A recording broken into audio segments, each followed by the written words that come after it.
2019 সালে জামায়াত ইসলামীর আমির হিসেবে শফিকুর রহমান শপথ নেয়ার পর যে বক্তব্য দেন, সেখানে তিনি শুরুর দিকে বলেন, স্মরণ করছি আমাদের মহান স্বাধীনতা সংগ্রামের সকল শহীদ ও সম্মানিত বীর মুক্তিযোদ্ধাদের। এই অংশটুকু শুনলে যে কারো মনে হবে মুক্তিযুদ্ধের প্রতি কতই না শ্রদ্ধা ও ভালোবাসা দলটির। অথচ এই কথার পরই বলেছেন, আরও শ্রদ্ধার সাথে স্মরণ করছি প্রফেসর গোলাম আজমকে। একদিকে শহীদদের প্রতি শ্রদ্ধা, অন্যদিকে ৭১-এর নির্বিচারে মানুষ হত্যার মাস্টার মাইন্ড গোলাম আজমের প্রতি শ্রদ্ধা। এই ধরনের আচরণকে ভণ্ডামি, প্রতারণা বা মুনাফিকি বলা হয়ে থাকে। চলুন দলটির আরও মুনাফিকি কর্মকাণ্ড দেখে নিই। জামায়াতে ইসলামীর মুনাফিকি শুরু হয়েছিল তাদের জন্মলগ্ন থেকেই। দলটির প্রতিষ্ঠাতা মাওলানা আবুল আলা মওদুদী ভারত ভাগের বিপক্ষে ছিলেন। তিনি বলেছিলেন, পাকিস্তান নামক কোন রাষ্ট্রের জন্ম হলে সেটা হবে আহাম্মকের বেহেশত এবং মুসলমানদের কাফেরানা রাষ্ট্র। অথচ 47-এ পাকিস্তানেই চলে যান তিনি এবং দেশটিকে আল্লাহর দান হিসেবে উল্লেখ করেন। গোলাম আজম 1952 সালের ভাষা আন্দোলনে যোগ দিয়েছিলেন। এ নিয়ে বর্তমান সময়েও দলটি গর্ব করে। অথচ 1970 সালে পশ্চিম পাকিস্তানের শুক্কুর শহরে এক সংবর্ধনা সভায় গোলাম আজম বলেন, 52 সালে ভাষা আন্দোলনে অংশ নেয়া তার মারাত্মক ভুল ছিল। জামায়াতে ইসলামী 47-এ যেমন পাকিস্তান রাষ্ট্রের বিরোধিতা করেছিল, তেমনি বাংলাদেশ যখন পাকিস্তানের শোষণ থেকে বাঁচতে স্বাধীনতা চাইল, তখন এদেশে থেকে সেটার বিরোধিতা করে জামাত। এটি প্রমাণিত যে ৭১-এ গণহত্যা সহ মানবতা বিরোধী অপরাধের সবই করেছে দলটি। শুধু তাই নয়, মুক্তিযুদ্ধের পর মুসলিম রাষ্ট্রগুলো যেন বাংলাদেশকে স্বীকৃতি না দেয়, সেজন্য সৌদি আরবকে ভূমিকা নেয়ার জোর তদবির চালায় গোলাম আজম। এজন্য তিনি মধ্যপ্রাচ্যের দেশগুলো সফর শুরু করেন 1973 সালে। 1986 সালে স্বৈরাচার এরশাদের আমলে বিএনপি নির্বাচন বর্জন করলেও আওয়ামী লীগ ও জামায়াত ইসলামী সেই নির্বাচনে যায়। এতে কি হয়? এরশাদের শাসন বৈধতা পায়। সেই নির্বাচনে অংশ নিয়ে হাসিনা আর জামায়াত মূলত এদেশের মানুষের সঙ্গে মুনাফিকি করেছে। 2024 সালের 16 ডিসেম্বর সারা দেশে বিজয় র্যালি করে জামায়াত ইসলামী।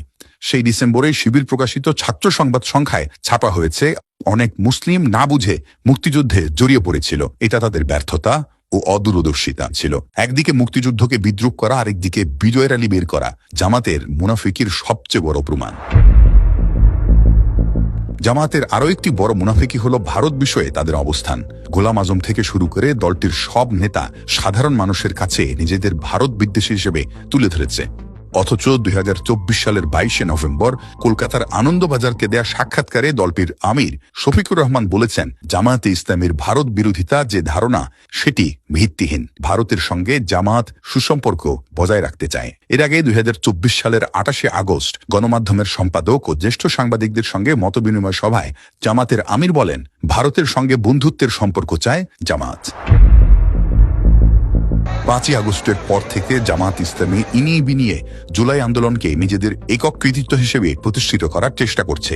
একটা গণ অভ্যুত্থানের কৃতিত্ব সবসময়ই জনমানুষের। এককভাবে কোনো দল নিজের কৃতিত্ব বড় করে দেখাতে পারে না, কিন্তু জামায়াত সেটা স্বীকার করতে চায় না। আন্দোলনে যে 1,500 মানুষ শহীদ হয়েছেন, তাদের বেশিরভাগই সাধারণ মানুষ।